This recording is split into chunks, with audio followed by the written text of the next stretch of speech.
পৃথিবীর মুসলমানেরা আনন্দ করবে দুইটা দিবসে, ঈদুল আজহা, ঈদুল ফিতরে। তাও ইসলামের মধ্যে থেকে ইসলাম যে দিবসগুলো দিয়েছে আমরা জানি, এই দিবসগুলোতে আগে ত্যাগ, এরপরে ভোগ। আর বাকি মানুষেরা যে দিবস বানিয়েছে আগে ভোগ এরপরে ত্যাগ।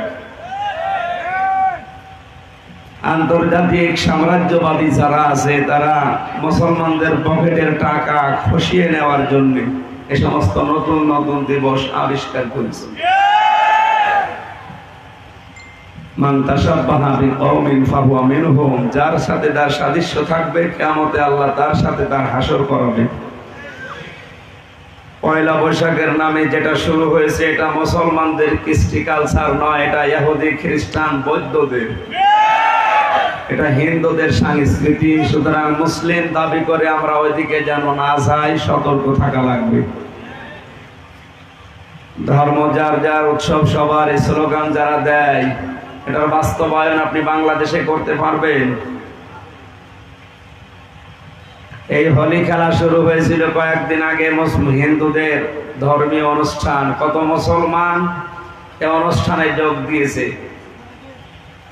সামনে আর 2.5 মাস পরে মুসলমানদের বড় উৎসব ঈদুল আজহা।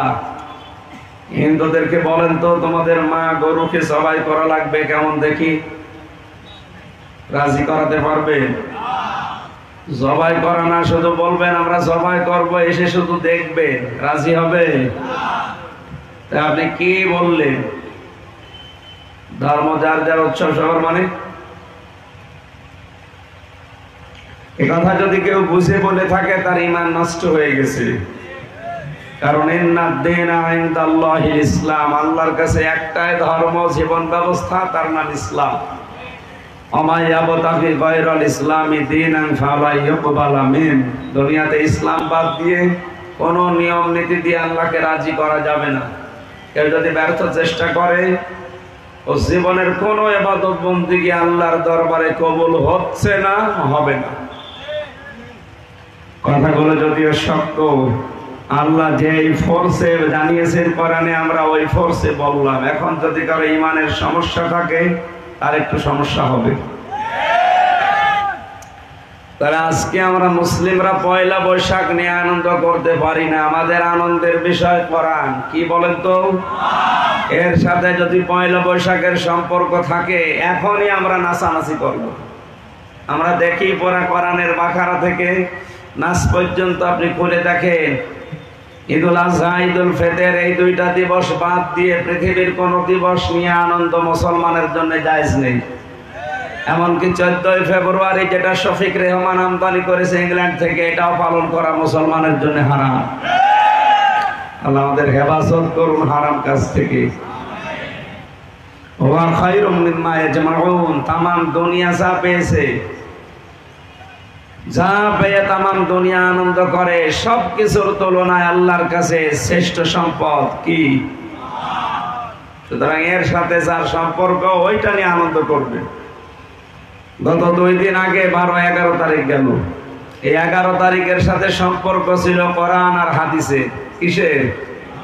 লিসাইমি ফারহাতান, ফারহাতুন ইনদা ফিতরিহি ওয়া ফারহাতুন ইনদা লিকাই রাব্বি। নবীজি বলেন রোজাদারের জন্য 2টা খুশির সংবাদ। একটা হচ্ছে ইফতারের সময়, এখানে ফিতরিহির অর্থ 2টা, একটা ইফতারের সময় আর একটা ঈদুল আজহার নামাজে, ঈদুল ফিতরের নামাজে। ঈদুল ফিতরে নামাজ আদায় করে যখন মানুষ বাড়িতে যায়, আল্লাহর নবী বলেন ওর মা যেন কেবল তাকে প্রসব করেছে, ও একেবারে বেগুনা ব্যক্তির মতো হয়ে যায়। 2 নম্বরে তার খুশির সময় যখন আল্লাহ নিজে জান্নাতের ভেতরে রোজাদারদের সাথে সাক্ষাৎ করবে। সুতরাং গত 2 দিন আগে ঈদুল ফিতর গেল, এর সাথে সম্পর্ক আল্লাহর নবীর, এর সাথে সম্পর্ক কোরআন হাদিসের। এই জন্য আমরা আনন্দে ছিলাম। আমাদের আনন্দের ধরন কি? সেজদা দিয়ে। কি দিয়ে? না আন্দাজে আনন্দ করতে পারবেন না। আগে সাদাকাতুল ফিতর আদায় করেন, গরিবের কাছে টাকা পৌঁছিয়ে দেন, ওরা টাকা দিয়ে সেমাই গোশত কিনবে, ওরা খাবার খাবে, আনন্দ করবে, হাসবে, ওইটা দেখে আপনি আনন্দ করবেন। ঈদুল আজহাতেও তা, কোরবানি সবাই করে খেয়ে ফেলবেন না, হবে না, আগে গরিবকে গোশত দিয়ে আসেন। ও খেয়ে সন্তানাদি নিয়ে আনন্দ করবে, উল্লাস করবে, খুশি হবে, ওই দেখে আপনি খুশি হবেন। কথা বলে না কেন? এই দুইটা দিবস বাদ দিয়ে যত দিবস আছে আপনি মিলান তো, একটাতেও ত্যাগ এরপরে ভোগ, এরকম আছে কিনা? আগে ভোগ এরপরে ত্যাগ। আজকেও যেটা গেল পয়লা বৈশাখে অনেকের শাড়ি আছে, এরপরও নতুন শাড়ি কিনে দেওয়ার জন্য জোরাজুরি করে। আজকে ফেসবুকে দেখেছি, সত্য কিনা জানি না, রংপুরে এক মহিলা তার স্বামীকে বলেছে আজকে পয়লা বৈশাখ, শাড়ি যদি কিনে দিতে না পারো এক গাছে দড়ি দিও। ও বেচারা শখ করে দড়ি কিনে দিয়েছে, দড়ি দিয়ে গলায় দড়ি দিয়ে মারা গেছে। এজন্য এই কমেন্টে লিখেছে উনি এবছরের পয়লা বৈশাখের প্রথম শহীদ। একে শহীদ ও টের পাবে কবরে গেলে কত নম্বর শহীদ।